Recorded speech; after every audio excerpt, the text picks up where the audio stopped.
এই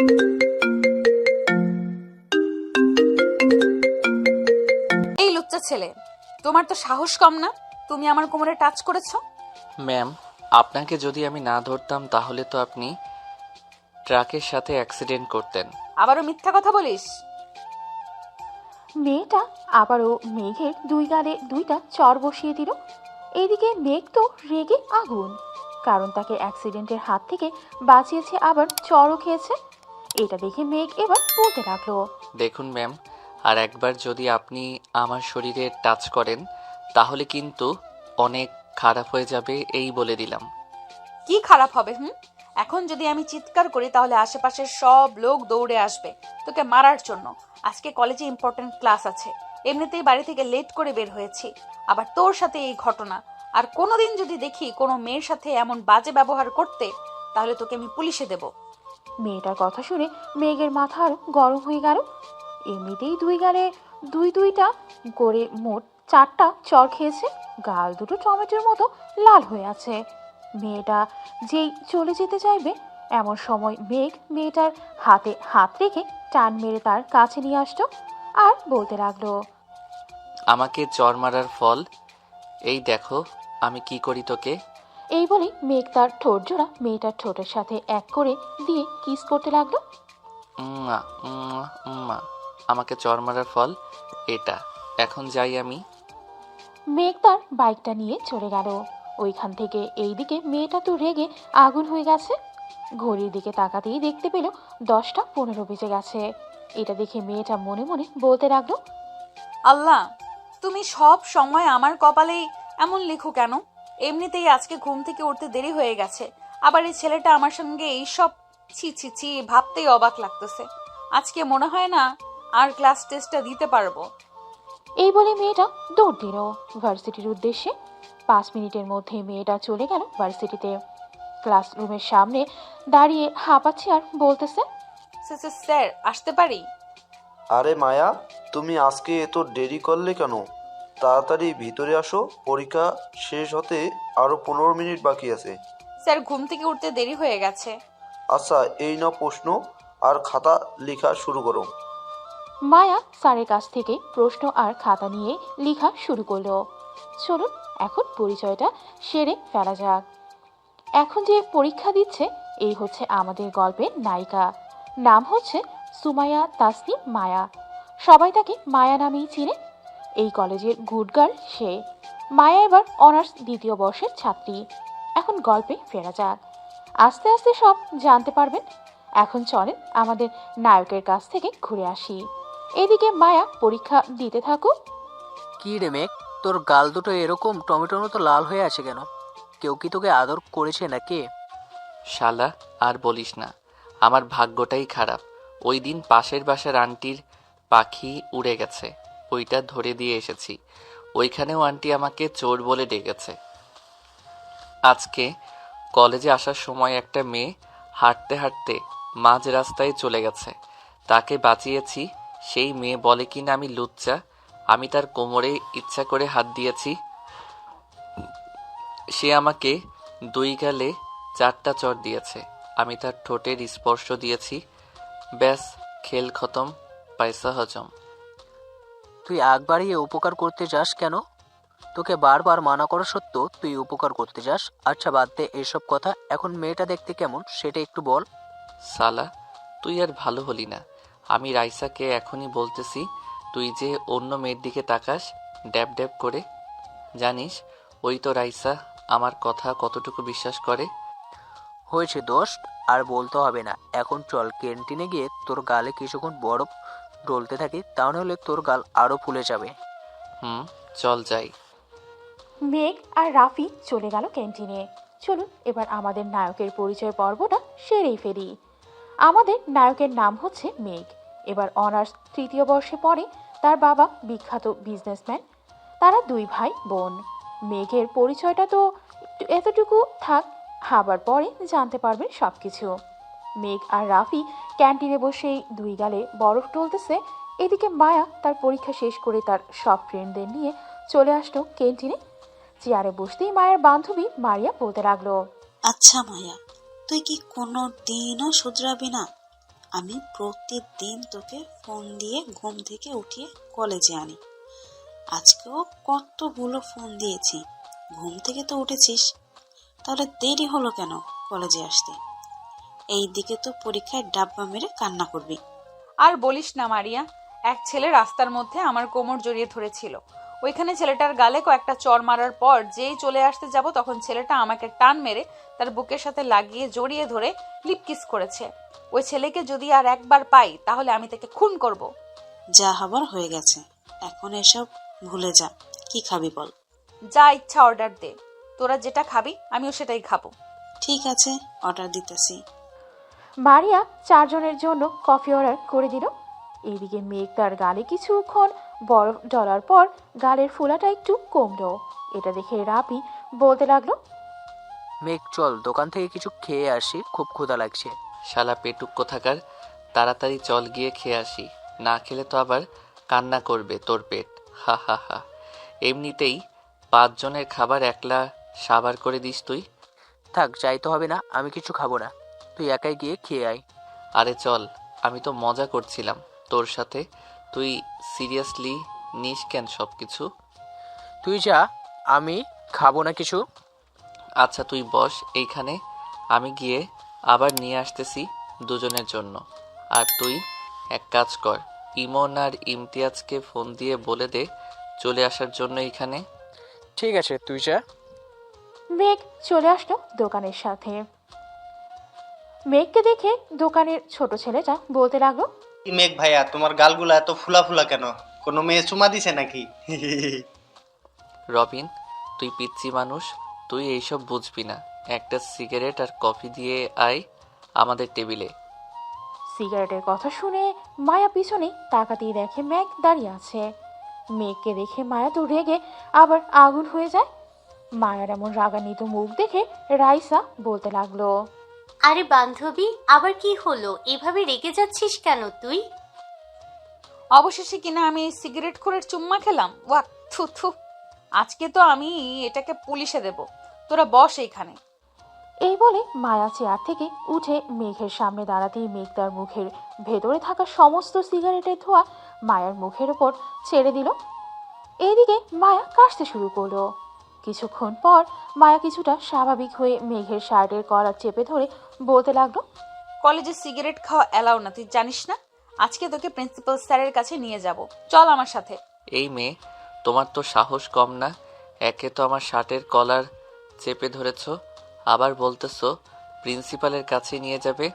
রাস্তায় কিন্তু বেশি কিছু করি নাই, তোমার ভাগ্য ভালো। এখন যদি বেশি করো তাহলে কিন্তু। তাহলে কি? তাহলে কি আমাকে ভয় দেখানো হচ্ছে? আমি তোমার এইসব ফাও কথায় ভয় পাই না। বলে দিলাম। মায়া, কলারটা ছেড়ে দে বলতেছি। তুই মেঘ ভাইয়াকে চিনিস না, উনি যা বলে তাই করে। এখন আল্লাহ ভালো জানে তোর কি অবস্থা হয়। রাইসা, তুইও আমাকে চিনিস না, আমি রেগে গেলে কি করতে পারি। এই তোকে বলেছি না আমার সাথে আসতে। মেঘ মায়ার হাত ছাড়িয়ে নিল তার কলার থেকে। আস্তে আস্তে মায়ার দিকে এগিয়ে যাচ্ছে। এদিকে মায়াও পিছিয়ে যাচ্ছে আর বলতেছে, দেখো, আমি কিন্তু তোমাকে ভয় পাই না বলে দিলাম। ভয় পাও না? তাহলে পিছনে যাচ্ছ কেন? এক জায়গায় দাঁড়াও, দেখি তোমার কত বড় সাহস এই মেঘ চৌধুরীর শার্টের কলার ধরার। আজ পর্যন্ত এই কলেজে আমার সাথে গলা উঁচু করে কেউ কথা বলতে পারে নাই, সেইখানে তুমি আমার শার্টের কলার ধরেছ। এই বলতেছে আর মায়ার দিকে ক্রমশ এগিয়ে যাচ্ছে। এদিকে মায়াও পেছনে যেতে যেতে এক পর্যায়ে দেওয়ালের সাথে লেগে পড়ে। এদিকে মেঘ আবারও মায়ার কোমর জড়িয়ে ধরে এক হাতে, এটা দেখে তো ক্যান্টিনে থাকা সবাই হতবাক হয়ে যায়। এক হাতে কোমর জড়িয়ে ধরেছে, আরেক হাতে মায়ার চুলের মুঠি ধরেছে, যাতে কিস করার সময় মায়া নড়াচড়া কম করতে পারে। আস্তে আস্তে মেঘ তার ঠোঁট জোড়া মায়ার ঠোঁটের সাথে চেপে ধরে ললিপপের মতো চুষতে থাকে। কিছুক্ষণ চষার পর মেঘ একটু জোরেই মায়ার ঠোঁটের মধ্যে কামড় বসিয়ে দেয়। মায়ার সাথে সাথে চিৎকার করে ওঠে। আহ! মায়ার চিৎকার শুনে মেঘ মায়াকে ছেড়ে দিয়ে ওইখান থেকে চলে যায়। এইদিকে মায়ার ঠোঁট থেকে ক্রমশ রক্ত বের হতে থাকে। মায়া তার হাত দিয়ে ঠোঁট চেপে ধরে দৌড়ে চলে যায় ওয়াশরুমে। কিছুক্ষণ কুলি করার পর রক্ত পড়াটা বন্ধ হয়। আয়নার সামনে দাঁড়িয়ে ঠোঁটটা দেখতে লাগলো মায়া। বেশ খানিকটাই কেটে গেছে। এদিকে রাইসা, মারিয়া, শারমিন, নিপা চলে আসলো ওয়াশরুমে। এসে দেখে মায়া দাঁড়িয়ে আছে। মায়াকে দেখে রাইসা বলতে লাগলো, কেন তুই মেঘ ভাইয়ার শার্টের কলার ধরতে গেলি? এখন দেখলি তো কি হয়েছে তোর অবস্থা। আগে কখনোই মেঘ ভাইয়াকে কোনো মেয়ের সাথে এমন করতে দেখি নাই, তোর সাথে এমন করতেছে কেন বুঝতেছি না। এই খচ্চর বেটা সকালেও রাস্তায় এমন করেছে, আবার ক্যান্টিনেও এমন করেছে। এখন দেখ আমার ঠোঁট কতটা কেটে গেছে। বেশ ভালো হয়েছে, তোকে এতবার বারণ করার পরও তুই ওনার শার্টের কলার থেকে হাত ছাড়িস নাই। এখন বুঝ কেমন হয়। হ্যাঁ, এখন আমি খাবার খাবো কি করে? এই খচ্চর বেটার জন্য আমি খাবারও খেতে পারবো না। যা হবার হয়ে গেছে, এখন চল তোকে রিকশায় তুলে দিয়ে আসি। ওইদিকে রাফি আবার আমার জন্য অপেক্ষা করতেছে। তুই চলে যা, আমি একাই যেতে পারবো। মারিয়া চল প্রিন্সিপাল স্যারের কাছে, এই খচ্চর বেটার নামে একটা বিচার দিয়ে আসি। কোনো কিছুই করবে না প্রিন্সিপাল স্যার, কারণ এই কলেজে প্রত্যেকটা স্যার ভালো করে জানে মেঘ ভাইয়ের আচরণ কেমন। সো বেশি কিছু করিস না, হিতে আবার দেখবি তোর উপর বিপদ আসবে। আমি যা বলছি তাই কর। বাড়িতে গিয়ে একটু মলম লাগিয়ে নে, না হলে খাবার তো দূরে থাক, অন্য কিছুই খেতে পারবি না। মায়া আর কিছু না বলেই চলে গেল বাড়িতে। এদিকে মেঘ বসে আছে রাফির সামনে। মেঘকে দেখে হাসি খুশি মনে হচ্ছে। এটা দেখে রাফি বলতে লাগলো, কি ব্যাপার মেঘ, মেয়েটাকে তো কিস করলে? দেখলাম মেয়েটার ঠোঁট থেকে রক্তও পড়তেছে। বেশ ভালো করে লিপ কিস করেছিস। আর বলিস না, এমনিতেই আমার শার্টের কলারে কোনো ছেলে ধরলে আমার রাগ 390% হয়ে যায়। আবার এটা তো মেয়ে, সকালের রাগটা এমনিতেই যায় নাই এই মেয়ের উপর থেকে। আবার সিগারেট খাচ্ছিলাম দেখে মেয়েটা এসে আমাকে বলতেছে চল প্রিন্সিপাল স্যারের কাছে যাব। এখন দেখ কেমন লাগে। প্রিন্সিপাল তো দূরে থাক, এই কলেজের কোনো স্যার আমার কিছুই করবে না। ওই মেয়েটা হয়তো জানে না। দুইবার লিপ কিস করেছিস, আবার এখন ক্যান্টিনে করছিস। এটা তো অনেকেই দেখছে। এখন যদি কারো কানে যায় তাহলে বুঝতে পারছিস কি হতে পারে। তবে মামা, মেয়েটা কিন্তু বেশ সুন্দরী, তোর সাথে ভালোই মানিয়েছে। দূর শালা, এসব মেয়ে আমার জন্য কিছুই না। এর চেয়ে কত সুন্দর সুন্দর মেয়ে আমার পিছনে লেগে আছে আমাকে বিয়ে করার জন্য। আর তুই বলতেছিস এই মেয়ের কথা? কথার দাম নেই তাই তো কিছু বলি না। এখন খাবারটার দাম ঠিক দিয়ে দে, আমি রায়সাকে নিয়ে রুম ডেট করতে যাব। ঠাস ঠাস ঠাস শালা, এরপর একবার রুম ডেটের কথাটা যদি আমার সামনে বলিস তাহলে তোর খবর আছে। বাড়িতে বললে কি হয়? আমার বাড়িতে বলেছি, আব্বু আম্মু রায়সার বাড়িতে গিয়েছিল, কিন্তু রায়সার আম্মু আব্বু মানা করে দিয়েছে। আমি রায়সাকে ছাড়া কোনো ভাবতেই থাকতে পারবো না। দোষ, প্লিজ তুই কিছু একটা কর। তাই বলে রুম ডেট করবি? রাইসা কোথায়? রাইসাকে ফোন দিয়ে বল আসার জন্য। আমি রাইসার সাথে কথা বলতেছি, দেখি রাইসা কি বলে। ভাইয়া আমি চলে এসেছি, বলেন কি বলবেন। রাফি তোমার সাথে রুম ডেট করতে চাই। এখন তুমি কি চাও? ভাইয়া বাসা থেকে মেনে নিতেছেন না। রাফি আমাকে রুম ডেটের কথা বলে নাই, আমি রাফিকে রুম ডেটের কথা বলেছি। আমার পেটে বেবি হলে নিশ্চয়ই বাসা থেকে মেনে নিবে, আমি জানি। রাফি তো একটা ভালো ছেলে, তাহলে তোমার আব্বু আম্মু মেনে নিল না কেন? এটা জানো না নাকি? আমি কিছুই জানি না ভাইয়া, আমি রাফিকে ছাড়া বাঁচবো না, আপনি কিছু একটা করেন। এটা জানো নাকি? ঠিক আছে, আমি দেখছি কি করা যায়। আজকে সন্ধ্যায় আমি তোমাদের বাড়িতে যাব, তোমার আম্মু আব্বুর সাথে কথা বলবো, দেখি ওনারা কি বলে। ঠিক আছে। আর ভাইয়া সরি, মায়া আপনার শার্টের কলার ধরার জন্য। মায়া হয়তো একটু বেশি রাগী, কিন্তু ওর মনটা অনেক ভালো। কেমন ভালো তা তো দেখলাম, রাস্তায় ওনাকে অ্যাক্সিডেন্টের হাত থেকে বাঁচিয়েছি, আর উনি আমাকে দুই গালে চড় তো মেরেছে, আবার আমাকে বলেছে লুচ্চা। আপনার গাল কিন্তু এখনো টমেটোর মতো লাল হয়ে আছে। রাফি তোর গার্লফ্রেন্ডকে নিয়ে আমার সামনে থেকে যা তো, কখন জানি তোদের দুইজনের উপর ঝাঁপিয়ে পড়ি আমি। একটা কথা ভাইয়া, মায়ের সাথে কিন্তু আপনাকে মানিয়েছে বেশ, আর কিসটা কিন্তু দারুণ ছিল। এই বলে রাইসা হাসতে হাসতে রাফিকে নিয়ে চলে গেল ওইখান থেকে। এইদিকে মেঘ তার বাইকটা নিয়ে চলে আসলো বাসায়। কলিং বেল দিতেই তার বোন এসে দরজা খুলে দিল।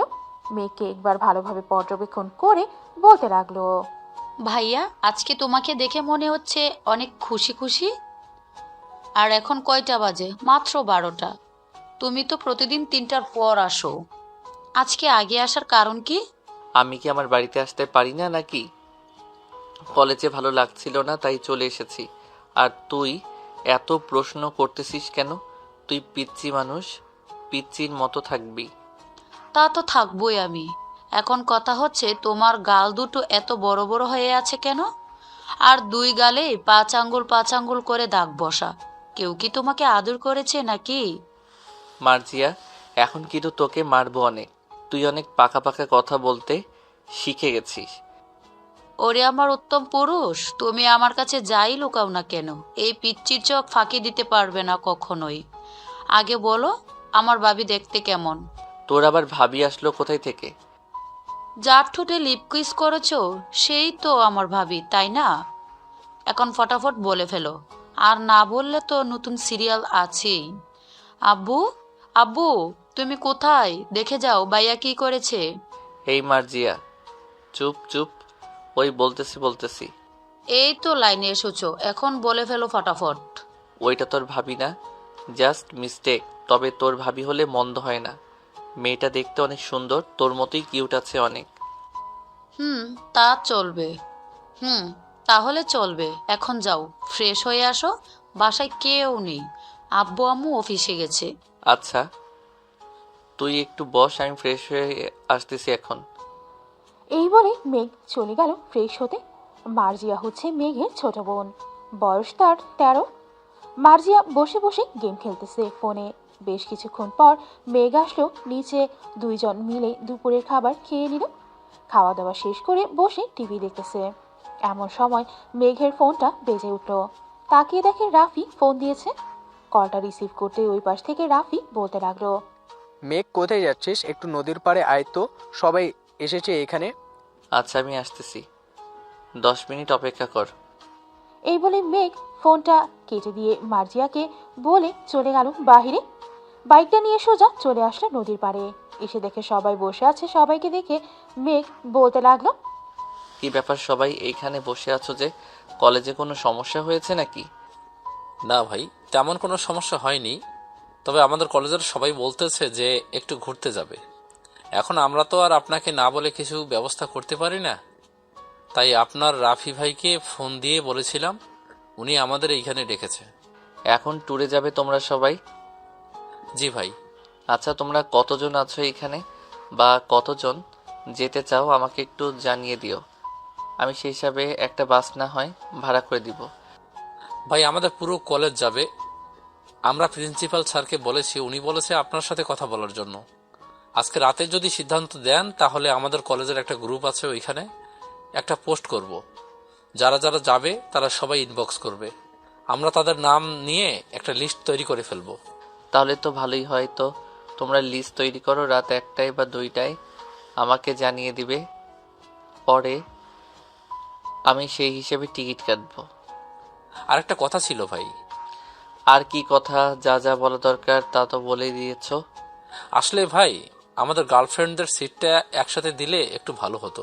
এখন আপনি যা বলেন তাই হবে। ও আচ্ছা, এই ব্যাপার তোমাদের। তাহলে তো যাওয়া যাবে না। আমার তো গার্লফ্রেন্ড নেই, আমি একা কার সাথে যাব? ভাই প্লিজ এমন করবেন না। আমরা না হয় ওই মায়াকে আপনার সাথে দিয়ে দিব। আজকে যেই মেয়েকে আপনি ক্যান্টিনে লিপকিস করছেন তাকে। ভাই তোমরা যাও, আমি যাব না, আমি ব্যবস্থা করে দিতেছি। আরে এমন করিস কেন? সবাই যখন বলতে তাহলে চল না, অনেক দিন তো হলো কোথাও ঘুরতে যাই না, আজকে নয় ঘুরে আসি চল।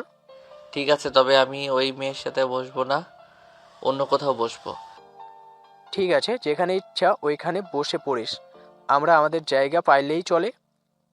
এখন তোমরা গ্রুপ পোস্ট করে দাও, রাতে জানিয়ে দিব আমাদের, তাহলেই হলো। ঠিক আছে ভাই, এখন তাহলে আমরা যাই, গিয়ে লিস্ট তৈরি করি। আর ভাড়া কত করে নিব সবার কাছ থেকে? কোথায় যাবে এটাই তো সিলেক্ট করো নাই, তাহলে ভাড়া আমরা সিলেক্ট করব কিভাবে? মেঘ, তুই একটা জায়গার নাম বল যেখান থেকে ঘুরে আসি। আমাদের ট্যুরটা হবে 3 দিনের। রাতের দিকে সবাই বাসে উঠবো, সকালে পৌঁছে যাব সিলেট। সারাদিন ঘোরাঘুরি করে রাতে বাসে খাওয়া দাওয়া করে আবার রওনা দিব রাজবাড়ির উদ্দেশ্যে। ওইখানে থাকবো একদিন। পরের দিন সকালে আমরা রওনা দিব নীলক্ষা ইউনিয়নের দিকে। শুনেছি ওই জায়গাটা অনেক সুন্দর। সো তোমরা কি বলো? ঠিক আছে ভাই, এটাই ফাইনাল। তাহলে আমরা বাস ভাড়া 2000 করে ধরি। আচ্ছা এটাই ধরো, রাতে আমি গাড়ির ড্রাইভারদের সাথে কথা বলে দাম ফুরিয়ে নিব, পরে না হয় ভাড়া কমলে কমানো যাবে। সবাই চলে গেল। এইদিকে মেঘ, রাফি এবং আরও কয়েকজন বন্ধুর সাথে আড্ডা দিয়ে চলে আসলো বাসায়। রাতে খাওয়া দাওয়া করে ফোন দিল ড্রাইভারকে। 5টা বাস ভাড়া করে নিল 5 লক্ষ টাকা দিয়ে। আরও 50,000 টাকা রাখলো শুধু রাতের খাবারের জন্য। রাত 2টা এমন সময় ফোন দিল সাইফুল। কলটা রিসিভ করতে মেঘ বলতে লাগলো, হ্যালো সাইফুল, সবার লিস্ট তৈরি করেছো তো? জি ভাই, সবার তৈরি করেছি। আপনি আবার ফোন দিয়ে বলেছিলেন 1500 করে নেওয়ার জন্য। এখন মোট 725 জন যাবে। মোট টাকা উঠেছে 10,87,500 টাকা। তাহলে তো আমাকে আরো 3টা বাস বলতে হবে। আচ্ছা আমি বলতেছি এখনই। তুমি গ্রুপে আরেকটা পোস্ট করে বলে দাও যে কালকে সন্ধ্যা 7টার মধ্যে সবাই কলেজে থাকতে। আমি গিয়ে সবার লিস্ট বলে দিব, তোমরা সবাই উঠে যাবে। ঠিক আছে ভাই। সাইফুল ফোনটা কেটে দিল। এদিকে মেঘ আর রাতে না জেগে ঘুমিয়ে গেল। সকাল 10টায় ঘুম ভাঙল মার্জিয়ার ডাকে। মেঘ উঠে ফ্রেশ হয়ে চলে গেল কলেজে। শিমুল গাছের নিচে দাঁড়িয়ে আছে মেঘ। এমন সময় দেখতে পেল মায়াকে গেট দিয়ে কলেজের ভেতর প্রবেশ করতেছে। এটা দেখে মেঘ রাইসাকে উদ্দেশ্য করে বলল, রাইসা তোমার বান্ধবী, ও কি যাবে আমাদের সাথে? জি ভাইয়া, আমি তো ভাবতেছি মায়াকে আপনার সাথে বসিয়ে দিব। এখন আপনি যদি চান। ঠিক আছে, তোর বান্ধবীকে আমার পাশেই বসিয়ে দিও, কোনো সমস্যা নেই। এখন তাকে ডাক দিয়ে জিজ্ঞাসা করো ঠোঁট কেমন আছে। আর ঠিক আছে, ডাক দিচ্ছি। রাইসা দৌড়ে গিয়ে মায়াকে ডেকে আনলো। এদিকে মায়া মেঘের পাশে দাঁড়াতেই মেঘ একবার মায়ের দিকে তাকিয়ে মুচকি হাসি দিয়ে প্রিন্সিপাল স্যারকে উদ্দেশ্য করে বলতে লাগলো, প্রিন্সিপাল স্যার, আমরা তো 3 দিনের ট্যুরে যাচ্ছি। আপনি সবাইকে ভালো করে বলে দেন যে যদি কোথাও কোনো বিপদ হয় তাহলে বলবেন, সাথে এই নাম্বারগুলোতে ফোন দিতে। সবাই নাম্বারগুলো তুলে ফেলেন। মেঘ, আমার মান সম্মানটা রেখো তুমি। এতজন ছাত্রছাত্রী নিয়ে যাইতেছি, যাতে কারো কোনো বিপদ না হয়, কারো কোনো সমস্যা না হয়। আপনি কোনো চিন্তা করবেন না স্যার, আপনারা তো যাইতেছেন আমাদের সাথে। প্রত্যেকটা বাসে 2 জন করে স্যার আর 2 জন করে ম্যাডাম থাকবেন। যদি কোনো সমস্যা হয় আমাকে ফোন দিতে বলবেন। এখন সবাই বাড়িতে চলে যাও, সবার সবকিছু গুছিয়ে 7টার মধ্যে চলে আসবে সবাই। আমরা 4টায় এইখানে থেকে গাড়ি ছাড়বো ইনশাল্লাহ। মেঘের কথা শুনে সবাই চলে গেল। সন্ধ্যা 6টা। মেঘ বসে আছে কলেজে। প্রত্যেক বাসে সিট নাম্বার আছে। ওই নাম্বারগুলো দিয়ে দিতেছে আর সবাইকে উঠাচ্ছে বাসে। সবাইকে উঠানো শেষ হতেই মেঘও বাসে উঠে পড়ল। সকলকে পানির বোতল আর বিরিয়ানির প্যাকেট দিয়ে দিল। এদিকে মেঘ মায়ার পাশের সিটে বসতেই মায়া দাঁড়িয়ে গেল আর বলতে লাগলো, অন্য কোথাও জায়গা নেই, সো চুপচাপ বসে খাবার খান। আর কালকের জন্য সরি, আমি ইচ্ছে করে আপনাকে ওইভাবে কিস করতে চাই নাই। হয়েছে, আর কিচ্ছু বলতে হবে না। আমার ঠোঁট তো কেটেই ফেলেছেন, এখন আমি খাবারও খেতে পারছি না। বিরিয়ানিটা কোনো রকমে খেয়ে নেন। আর এই বেগে আপনার জন্য কিছু চিপস আর আপনার কিছু পছন্দের জিনিস আছে। তার মানে আপনি ইচ্ছে করে আমাকে আপনার পাশে বসিয়েছেন? আপনাকে ইচ্ছে করে বসিয়েছি। সমস্যা হলে বলেন, আমি দাঁড়িয়ে যাব। আমার সমস্যা আছে, আপনি দাঁড়িয়ে দাঁড়িয়ে যান। মেঘ আর কোনো কথা না বলেই সিট থেকে উঠে দাঁড়িয়ে গেল। উপরে হ্যাঙ্গারে হাত দিয়ে দাঁড়িয়ে আছে আর এইদিকে বাস চলতেছে তার আপন মনে। কয়েক ঘন্টা চলে গেল, কিন্তু মায়া এখনো বলে নাই যে মেঘকে তার সিটে বসতে। রাত প্রায় 2টা। মেঘ এখনো দাঁড়িয়ে আছে আর সবাই ঘুমাচ্ছে। মায়াও ঘুমাচ্ছে। জানালাটা হালকা খোলা থাকার কারণে বাতাসটা মায়ার মুখের উপর এসে পড়তেছে। মায়ার চুলগুলো এলোমেলো হয়ে তার মুখের উপরে এসে পড়েছে। এটা দেখে মেঘ আস্তে আস্তে মায়ার মুখের চুলগুলো সরিয়ে দিতেই মায়া পড়ে উঠল। আর কষ্ট করতে হবে না, বসে থাকেন সিটে। মায়ার মুখের কথা শুনে মুখ থতমত খেয়ে গেল আর বলতে লাগলো, আপনি এখনো ঘুমান নাই? আমি জানি তো আপনি এমন করবেন, তাই আর ঘুমাই নাই। বসে পড়েন, আর কষ্ট করতে হবে না, অনেক কষ্ট করেছেন। মেঘ বসে পড়ল মায়ার পাশের সিটে। বেশ কিছুক্ষণ পর মায়াও ঘুমিয়ে গেল। এদিকে মেঘ এক দৃষ্টিতে তাকিয়ে আছে মায়ার দিকে। বাতাসে মায়ার চুলগুলো উঠতেছে, জ্যোৎস্না মাখা চাঁদের আলো মায়ার মুখের ওপরে পড়তেই আরো বেশি সুন্দর লাগছে মায়াকে। মেঘ আস্তে আস্তে মায়ার ঠোঁটের দিকে ক্রমশ এগিয়ে যাচ্ছে। এমন সময় ড্রাইভার গাড়িটা জোরে ব্রেক করতেই মেঘের ঠোঁট জোড়া মায়ার ঠোঁটের সাথে লেগে গেল। এদিকে মেঘ ভাবতেও পারে নাই যে এমন ঘটনা ঘটবে। মেঘের ঠোঁট জোড়া মায়ার ঠোঁটের সাথে লাগতেই মায়ার ঘুমটা ভেঙে গেল। আর মেঘের দিকে রাগী চোখ নিয়ে তাকিয়ে বলল, আপনি সত্যি একটা লুচ্চা ছেলে। আপনার সাথে বসাই আমার অপরাধ হয়েছে। কালকে আর আপনার পাশে বসবো না। সরি, আসলে একদম চুপ, আর কোনো কথা শুনতে চাই না। মায়া মেঘের গালে চড় মারতেই মেঘ উঠে দাঁড়িয়ে গেল আবার আগের মতো। ফজরের আজানের সাথে সাথেই সবগুলো গাড়ি এক সিরিয়ালে সিলেটে ঢুকলো। সকাল 7টা। সবাই ফ্রেশ হয়ে হোটেল থেকে খাওয়া দাওয়া করে যে যার মতো ঘুরতে থাকলো।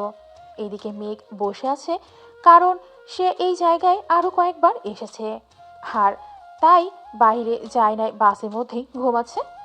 এদিকে মায়া, মারিয়া, শারমিন তিনজন একসাথে ঘোরাঘুরি করতেছে।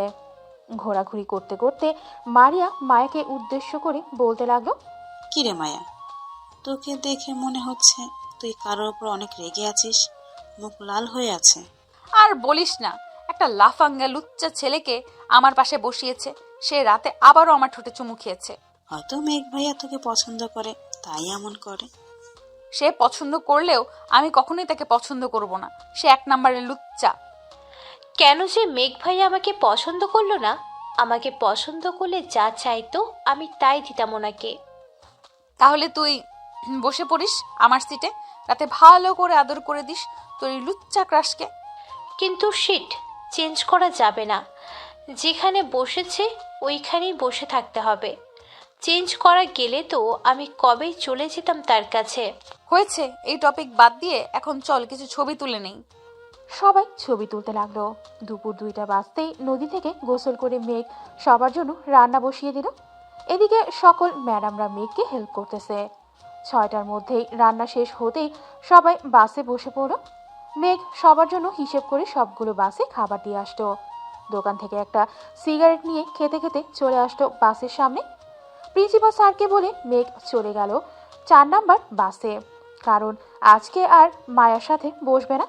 মেঘকে না দেখতে পেয়ে রাইসা বলতে লাগলো, কি রে মায়া, মেঘ ভাইয়া আসলো না যে? তুই কি ওনাকে কিছু বলেছিস কি? আমি কি বলতে যাব? আমি কিছুই বলি নাই। আর উনি কোথায় আমিও জানি না। প্রিন্সিপাল স্যার, মেঘ ভাইয়া তো এখনো আসেন নাই, বাস তো ছেড়ে দিচ্ছে। মেঘ 4 নাম্বার বাসে আছে। মায়া তোমার পাশে বসবে আয়শা। ঠিক আছে স্যার। রাতে সবাই খাওয়া দাওয়া শেষে বসে আছে। এদিকে মেঘ তার সিটে বসে গেম খেলতেছে। রাত প্রায় 12টা। মায়া কি যেন একটা জিনিস মিস করতে লাগলো, কিন্তু সে বুঝতে পারছে না। এদিকে মেঘ জানালার কাছে বসে বাতাস খেতে খেতে ঘুমিয়ে গেল। রাজবাড়ি আসতেই মেঘ সবাইকে সকালের নাস্তা করিয়ে দিয়ে পুরো রাজবাড়িটা ঘুরিয়ে দেখালো। আজকে একবারও মেঘ মায়ার দিকে তাকায়নি। এদিকে মায়া বারবার মেঘের দিকে তাকাচ্ছে। সে কি করতেছে সবকিছু দেখতেছে। সন্ধ্যা হয়ে আসতেই মেঘ আবারও সবাইকে নিয়ে বাসে উঠে পড়ল।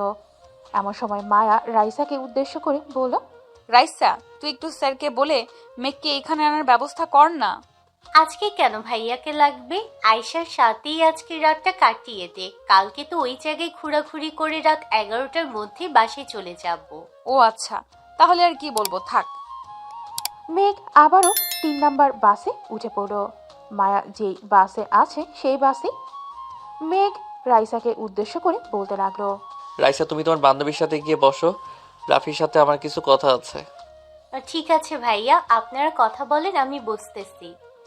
মায়া আর রাইসা গল্প করতে লাগলো, কিন্তু মায়ার মন তো পড়ে আছে মেঘের কাছে। মায়াকে ছটফট করতে দেখে রাইসা বলতে লাগলো, কি মায়া, কষ্ট হচ্ছে নাকি? আমার কিসের কষ্ট হবে? আমি তো বসেই আছি, তোর কষ্ট হচ্ছে সেটা বল। বুঝি বুঝি, আর বলতে হবে না। মেঘ ভাইয়া, আপনি ওই সিটে গিয়ে বসেন। রাফির সাথে না বলতে কেমন যেন লাগে। হায় রে ভালোবাসা, আজ পর্যন্ত আমার কপালে একটা জুটলো না। যাও, রাফির কাছে যাও। মেঘ মায়ার পাশে বসতে মায়া একটু নড়ে চড়ে বসতো। এদিকে মায়া ঘুমের ভান ধরে শুয়ে আছে, যাতে মেঘ প্রথম দিনের মতো আজকে আবার তার সাথে এমন করে। কিন্তু মেঘ তো ফোন টিপতে ব্যস্ত।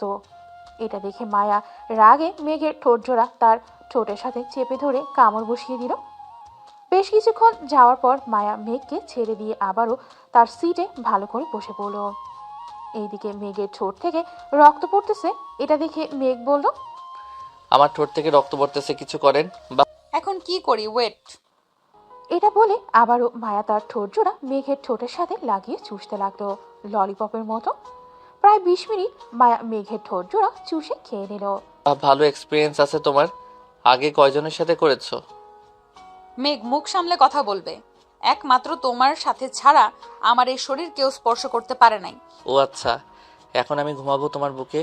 এইভাবে কিভাবে ঘুমাবে? আর কেউ দেখলে কি বলবে? কেউ কিছুই বলবে না, এখন ঘুমাতে দাও। মেঘ মায়ার বুকের সাথে মাথাটা ঠেকিয়ে বলতে লাগলো, তুমি আজকে পড়ো নাই ওটা? মেঘের মুখ থেকে এই কথা শুনে মায়া লজ্জায় পড়ে গেল। কি বলবে বুঝতে পারছে না। মায়া চুপচাপ মেঘকে জড়িয়ে ধরে আছে। এইদিকে মেঘ পরম যন্ত্রে মায়ার বুকে ঘুমিয়ে গেল। ফজরের আজান দিতেই মায়ার ডাকে ঘুম ভাঙল মেঘের। মেঘ, ফজরের আজান দিতেছে, উঠো। উঠতেছে, একটা চুমু দাও। মায়া মেঘের পুরো মুখে অনেকগুলো কিস করলো। ফজরের আজান দিতে গাড়ি এসে নীলক্ষা ইউনিয়নের জায়গায় থামলো। সবাই সকালের সূর্যোদয় দেখলো। মেঘ বিভিন্ন জায়গায় ঘুরিয়ে ঘুরিয়ে দেখাতে লাগলো সবাইকে। দেখা দেখি শেষ করে দুপুরে খাবার খেয়ে আবার উঠে পড়লো বাসে। রাত 9টা বাজতেই গাড়ি এসে থামলো আজিমপুর কলেজ গেটের সামনে। মেঘ সবার সিট নাম্বারগুলো নিয়ে সবাইকে গাড়িতে উঠিয়ে দিল, যাতে সবাই বাড়িতে চলে যেতে পারে। ড্রাইভারদের 6,25,000 টাকা দিয়ে দিল মেঘ। মেঘ, এখন বাসায় যা, বাকি যা টাকা থাকবে কালকে হিসাব করে সবাইকে দিয়ে দেওয়া হবে, কি বলিস?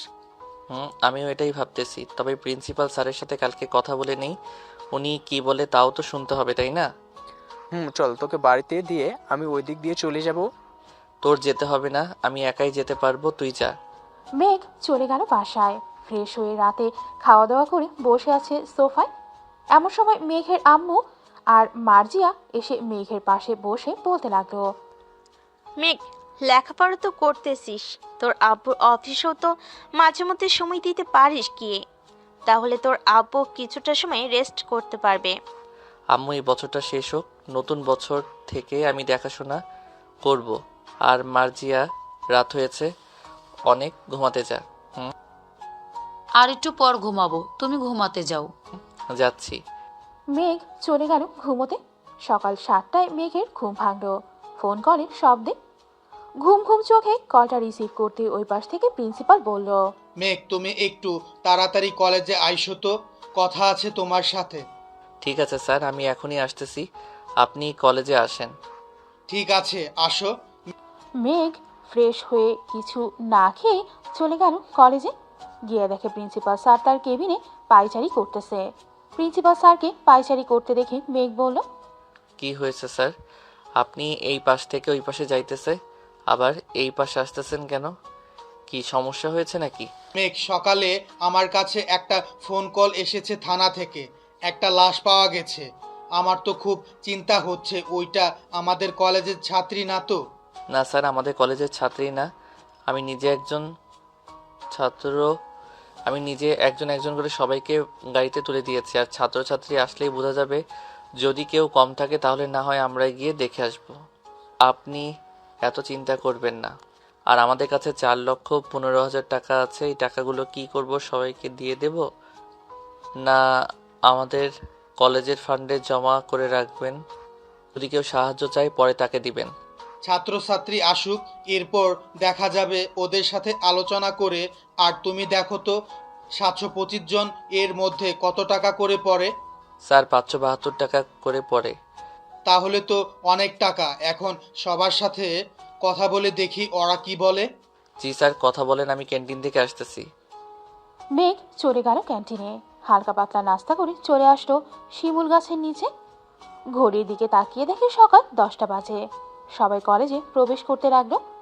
12টায় মেঘ সবাইকে নিয়ে চলে গেল হলরুমে। প্রিন্সিপাল স্যারের হাতে মাইক দিয়ে বলতে লাগলো, মেঘ, স্যার টাকার বিষয়টা নিয়ে আলোচনা করে ফেলেন। প্রিয় ছাত্রছাত্রী, আমরা 3 দিনের ট্যুর শেষ করে আসলাম গতকালকে। তোমরা আমাদের যা টাকা দিয়েছো, গাড়ি ভাড়া, খাবার খবর সব দিয়ে আমাদের কাছে আরও 4,15,000 টাকা রয়েছে। এখন তোমরা যদি বলো আমরা এই টাকাগুলো আমাদের কলেজের ফান্ডে জমা করে রাখবো, এই টাকা দিয়ে গরিবদেরকে সাহায্য করতে পারবো, বা আমাদের কলেজের কোনো স্টুডেন্ট এর যদি কোনো সমস্যা হয় তাহলে আমরা টাকাগুলো দিয়ে তাকে সাহায্য করতে পারবো। আর যদি বলো তোমাদেরকে টাকা ফেরত দিয়ে দিতে, তাহলে তোমরা সবাই 772 টাকা করে পাবে। এখন তোমরা যেটা বলবে সেটাই হবে। স্যার, এই টাকাগুলো আমাদের কলেজের ফান্ডে রেখে দেন। আমরা 2,000 টাকা দিয়ে ঘুরতে যেতে পারবো। 500 টাকা গরিবকে দিতে পারবো না, তা হতে পারে না। টাকাগুলো ফান্ডে রেখে দেন। ধন্যবাদ তোমাদের। আর তোমরা এখন বাড়িতে চলে যাও, রেস্ট করো 2-1 দিন। আমরা কয়েকদিন 1টা পর্যন্ত ক্লাস করিয়ে ছুটি দিয়ে দেব। প্রিন্সিপাল স্যারের কথা শেষ হতেই সবাই এক এক করে চলে গেল বাসায়। এইদিকে মায়া অপেক্ষা করতেছে মেঘের জন্য। মেঘ বাহিরে আসতেই মায়া বলল, কি ব্যাপার লুচ্চা মশাই? কলেজে তো বেশ সাধু সাধু ভাব নিয়ে থাকেন, আমার কাছে আসলেই কেন লুচ্চামি শুরু করেন? তোমার কাছে করব না তো কার কাছে করব? ওই শারমিনের কাছে। আমার কাছ থেকে যেতে পারলে তো করবি, অন্যজনের সাথে। চল এখন কোথায় থেকে ঘুরে আসি। ঠিক আছে চলো। মেঘ মায়াকে নিয়ে চলে আসলো একটা সুন্দর কফি শপে। দুইজন বসে গল্প করতেছে আর কফি খাচ্ছে। মেঘ, আমি তোমাকে ভালোবেসে ফেলেছি এই কয়দিনে। মাত্র তো 5 দিন হলো। এই 5 দিন এত ভালোবাসা আসলো কোথায় থেকে? এখন যদি আমি তোমাকে ছেড়ে দেই, তোমার সাথে যোগাযোগ না করি, তাহলে কি করবে তুমি? সোজা তোমার বাড়িতে গিয়ে উঠবো। আর কি করব? পরে তোমার আম্মুর কাছে বলবো যে তুমি আমাকে ধর্ষণ করেছো, আমার ঠোঁটে চুমু খেয়েছো, আমার বুকে মাথা রেখে ঘুমিয়েছো। সি সি সি, তুমি তো দেখি ঘাটতারা মাইয়া। আল্লাহ কেন যে তোমার সাথে দেখা করিয়ে দিল। আমি যে তোমার কপালে জুটেছি এটাই অনেক। তোমার মতো লুচ্চা বেটাকে কে বিয়ে করবে বলো তো? কেন শারমিন করবে বিয়ে? হা হা হা হা। মেঘ এই কথাটা বলতেই মেঘের ঠোঁটে আবারও মায়া কামড় দিতে থাকে। বেশ কয়েকবার কামড় দিতেই মেঘ মায়ার শরীরে হাত দিল। এত নরম কেন এটা? লুচ্চা বেটা, হাত কয় দাও, হাত কিন্তু ভেঙে দিব। হ্যাঁ, বললেই হলো নাকি? আমার জিনিসে তুমি হাত দিবে আর আমি তোমাকে ছেড়ে দিব নাকি? মেঘ মায়ার সাথে কিছুক্ষণ দুষ্টুমি করে মায়াকে তার বাসায় নামিয়ে দিয়ে চলে গেল বাড়িতে। কলিং বেল দিতেই মেঘের আব্বু এসে দরজা খুলে দিল। মেঘ তার আব্বুকে ভীষণ ভয় পায়। আব্বু, তুমি এই সময় বাড়িতে? কাজ নেই তা বাড়িতে? তুই মধুমিতা কফি শপে এগিয়ে গেছিলি তাই না রে? তোমাকে কে বললো আমি মধুমিতা কফি শপে গিয়েছিলাম? যাই বলুক না কেন, এইসব কি? মেঘের দিকে ফোনটা এগিয়ে দিয়ে বলল। মেঘ যে মায়াকে জড়িয়ে ধরে বসেছিল ওই পিকটা কে যেন তুলে তার বাবার কাছে পাঠিয়েছে। কফি শপে বসে আছিস, এইসব করা হচ্ছে তাই না? ভালো ভালো, আমিও এক সময় এনেছিলাম। মেঘের কাছে হাত রেখে তার বাবা কথাটা বলল। এইদিকে মেঘ তো ভয়ে শেষ হয়ে যাচ্ছিল। তার বাবার মুখে এমন কথা শুনে মুখে কিছুটা দীর্ঘ নিঃশ্বাস ফেলে বলল, আসলে আব্বু, মেয়েটাকে আমি। আর বলতে হবে না, বুঝে গেছি আমি। কালকে একবার নিয়ে আসিস তো দেখবো আমরা। পরে না হয় তুই বিজনেসম্যানটাকে কিছু বুঝে নিস, তখন বিয়েটা দিয়ে দেব। ঠিক আছে আব্বু, এখন যাই তাহলে আমি। মেঘ চলে গেল তার রুমে। ফ্রেশ হয়ে খাওয়া দাওয়া করে সোফায় বসে টিভি দেখতেছে। এমন সময় মার্জি এসে কানে কানে মেঘকে বলতে লাগলো, ভাইয়া, নিচে ভাবি এসেছে। তুমি যার পিক দেখিয়েছিলে সে এইখানে আসলো কি করে? আমি জানি না, তবে আমার কাছে একটা প্ল্যান আছে।